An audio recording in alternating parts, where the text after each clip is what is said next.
So we just we just got out of The Woman in Black. Kallie, reaction? I don't even know what to think. Callie's sitting next to me. She's just going, what the what the actual? I don't even. What is this life? What is this life? But it was awesome. Yeah. Okay. 2 thumbs up for that, I guess. Any thoughts? Nothing that gives anything away. Yeah, I probably have said spoiler alerts or something because we probably will give something away. But it was like it was one of those serious bump in the night movies where everything's quiet and then all of a sudden, BAM! And it's not even something supernatural, just the water turns on. Well, that is kind of supernatural if no one turns it on. Yeah.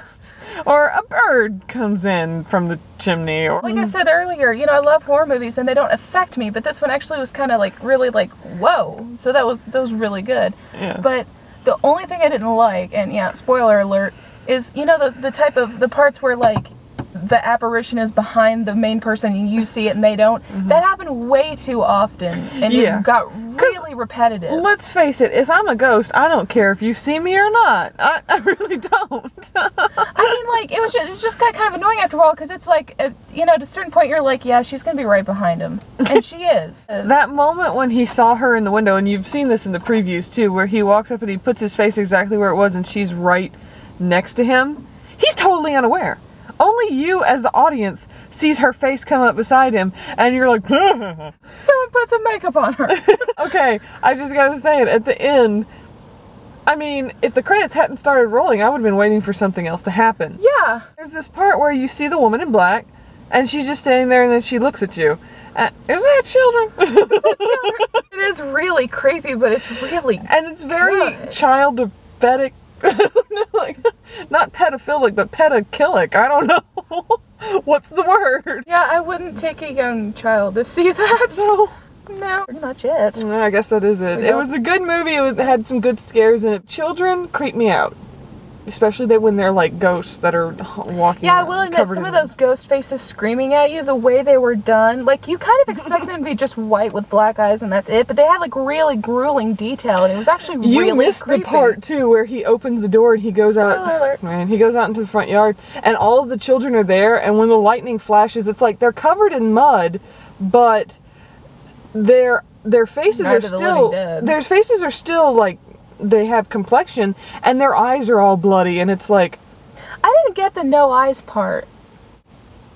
Like whenever like the picture showed everyone's eyes scratched out and the children, and you know, because on the preview there's this big thing about them not having any eyes, and I don't understand the connection. I think that the purpose of this was that, like, he just assumed if we reunite her with her son and she'll be cool and she'll stop doing what she's doing. The truth was she said she'd never forgive him, and she never did, so. Yeah, because if she's not going to forgive him, then she's not going to rest. Yeah, there you go. So, yeah, I mean... Logic! I actually like movies with twist endings, and they can make it work. Yeah. So, yeah, now we're done. One more? Yeah. Yeah. Let's go.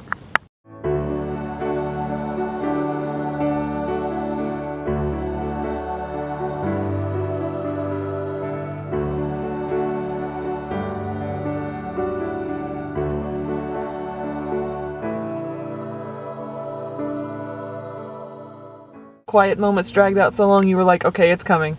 I know it's coming. I know it's coming. Then BAM! Oh, that's what she said. That's what she said. At one point in the movie, it's so quiet, and I would lean over and I'm like, if a ghost haunts a house and no one's there, do they still haunt it? And I'm just like, what? Maybe. Hypothetical question is hypothetical. If a tree falls in a forest and no one knows around to hear it, doesn't make a sound. Does it still scream? Hipster soundtrack. Yeah. The tree just fell in the woods, but he probably didn't hear it. It's so underground. Oh, God. Off topic here. Us off topic? Perish the thought. So, obviously Daniel Radcliffe needs to watch some Supernatural because you needed to salt and burn that bitch's bones. And he needs to shave.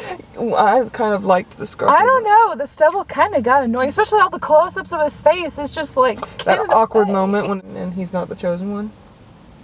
I don't know if you remember me saying this, but the first time you see him appear on screen, I was like, holy cricket, you're Harry Potter! It's not out of character for us. Look how white Kallie is. I don't get out much. you haven't noticed, I glimmer. So yeah, we were Sparkle. talking about salt and burn and some stuff right up in here. We snuck Taco Bell into the movie.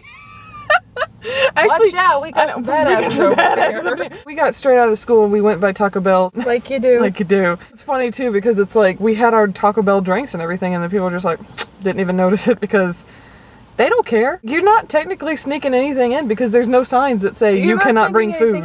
But the fact that if they rip the drink out of your hand, I mean, that's but then you say, okay, give me my money back because I'm not going to go see no movie if you're not going to let me have my food. Exactly. It's like I just freaking bought that drink. What the hell? Really? There's nothing that says you have to buy food at the theater in order to enjoy food at the theater. So I learned that at the theater. Some serious shit going on.